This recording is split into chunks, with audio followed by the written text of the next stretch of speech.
in general, learning a second language, it's like a very useful and strong tool on top of your chosen field. And especially with Chinese, it is one of the most widely spoken languages in the world. And by knowing this language, I believe they can feel more connected to a lot of the people around the world and also help them be more open-minded and look into things in a different perspective. I really like interacting with students learning my same language.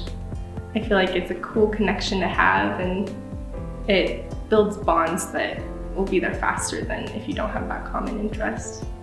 The most interesting thing is that I get to share my culture with the students, and seeing them being surprised or like amazed by how different it is with their home culture, I think that's the most wonderful part. The experience that I've had with the language program here has been great.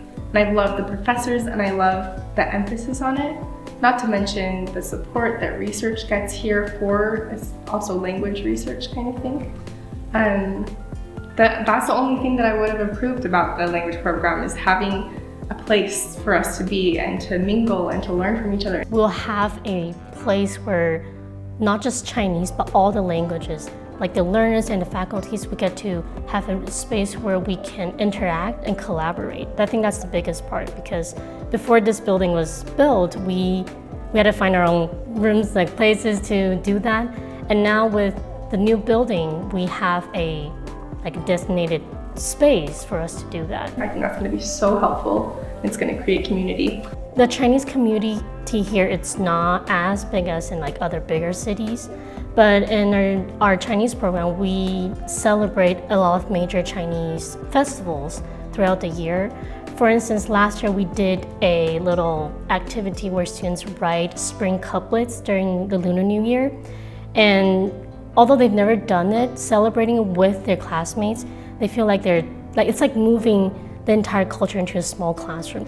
And that activity helps them to understand more of the perspective of the culture, and it ignites their interest of wanting to know more and probably travel to Taiwan or China in the future. It's not just what I learned in the classroom, but there's a lot more out there for them to explore. It's focusing on culture as well as language. So it's not just language, but again, culture and community.